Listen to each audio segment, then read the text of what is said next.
Mais uma voz na conversa. Agora temos também o ex-alto funcionário de inteligência dos Estados Unidos, Norman Rule, conselheiro sênior da Unidos contra o Irã Nuclear. Norman, é ótimo tê-lo conosco na I24 News English, como sempre. Aproveitando o que a Arielle disse, há fuzileiros navais dos Estados Unidos indo para a região. E há relatos de que esse deslocamento poderia dar ao presidente Trump a opção de possivelmente tomar a ilha de Carg. Agora, quão realista é os Estados Unidos realmente enviarem tropas para ocupar uma ilha iraniana? É possível, mas essa não seria minha primeira escolha. Para esse pessoal, o pessoal e o navio que está sendo empregado seria uma escolha melhor, inicialmente, para fornecer medidas adicionais de proteção para a navegação, para afastar drones e oferecer proteção contra mísseis. Esses navios possuem uma variedade de capacidades defensivas. Esta é uma força muito poderosa e muito bem treinada. Tenha em mente que ao aproximar o pessoal americano do Irã, você está aproximando o pessoal americano dos iranianos para serem atacados. Então agora você criou um problema de proteção de tropas que foi introduzido no conflito. O principal objetivo do Irã é criar uma imagem de perdas americanas para o eleitorado dos Estados Unidos. Então você precisa ter um bom motivo para tomar esse território e assumir esse risco. E isso é uma decisão bastante significativa. Enquanto o objetivo principal no momento é abrir o Estreito de Hormuz e aliviar essa pressão sobre a economia mundial. Agora, também há especulações sobre o que seria necessário, não apenas se as tropas americanas seriam ou não enviadas para a ilha de Karuk, mas também sobre a presença das tropas americanas em si. Se os Estados Unidos quiserem alcançar todos os objetivos da guerra, incluindo o desmantelamento total dos locais nucleares no Irã.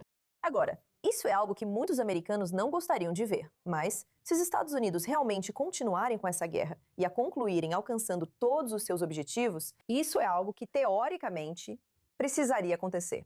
Ou esses locais nucleares poderiam ser destruídos por ataques aéreos. Bem, eles ainda podem ser bastante danificados ou destruídos por bombardeios massivos. Mas se pergunta se enviaríamos americanos ao Irã para desmantelar as instalações? Quero dizer, imagine o que essa operação significaria. Enviaríamos muitas forças, que se tornariam um problema de proteção da força dentro do Irã. Se você está no Irã, seu objetivo agora passa a ser: como eu envio meus mísseis e drones contra esse alvo? Dentro do meu próprio território? É muito perto, o que vira um problema de proteção de forças. Agora, ao gerenciar essas tropas, preciso protegê-las. Eu preciso encontrar uma maneira de acessar talvez material nuclear, que está subterrâneo, então já está enterrado. Eu preciso desenterrá-lo, preciso acessá-lo. Está danificado? Depois, preciso contê-lo? É radioativo, requer manuseio especial. Depois, preciso colocá-lo em recipientes especiais e então preciso sair do país. E isso tudo para algo que o Irã poderia reconstruir em um ambiente pós-conflito. Agora, não estou dizendo que isso não seja uma opção, mas só estou explicando que existem algumas questões relacionadas a isso. Só para remover os materiais armazenados no subsolo. Então, você só precisa reconhecer que há várias questões que acompanham isso. Não é uma operação simples, mas os americanos estão bem treinados para esse tipo de contingência. A logística dessa operação é realmente desconcertante. Quais são os próximos passos?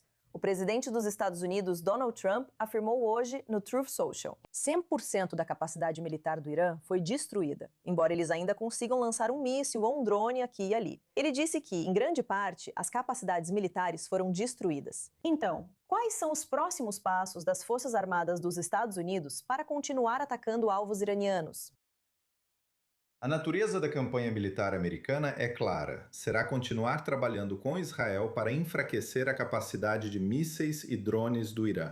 Vemos ainda hoje ataques de drones e mísseis contra o Bahrein e os Emirados, assim como contra Israel. No Bahrein e nos Emirados, atacaram instituições financeiras como avisaram. Então, precisamos aliviar essa pressão e depois garantir que a capacidade de drones seja significativamente reduzida. Assim, Podemos retomar o transporte de containers e petróleo para reabrir o fluxo de commodities, petróleo e energia de volta à cadeia global de suprimentos pelo Estreito de Hormuz. Essas são as prioridades e queremos fazer isso com parceiros, aliás, porque essa é uma questão global. Lembre-se, essas são águas internacionais, não são águas que pertencem ao Irã ou aos Estados Unidos. Além de dividir responsabilidades, é preciso reconhecer que o Irã não deve tratar esses países como se possuísse essas águas. Essa é uma responsabilidade global pela segurança coletiva. Bem, enquanto o Irã segue lançando mísseis para quase todos os países da região, aqui no Oriente Médio há especulações, ou melhor, eu vou dizer que há especulações. Mas, na sua opinião, Washington subestimou de alguma forma como o Irã responderia à Operação Fúria Épica? Ou isso já era esperado e faz parte do jogo ao conduzir uma operação como essa?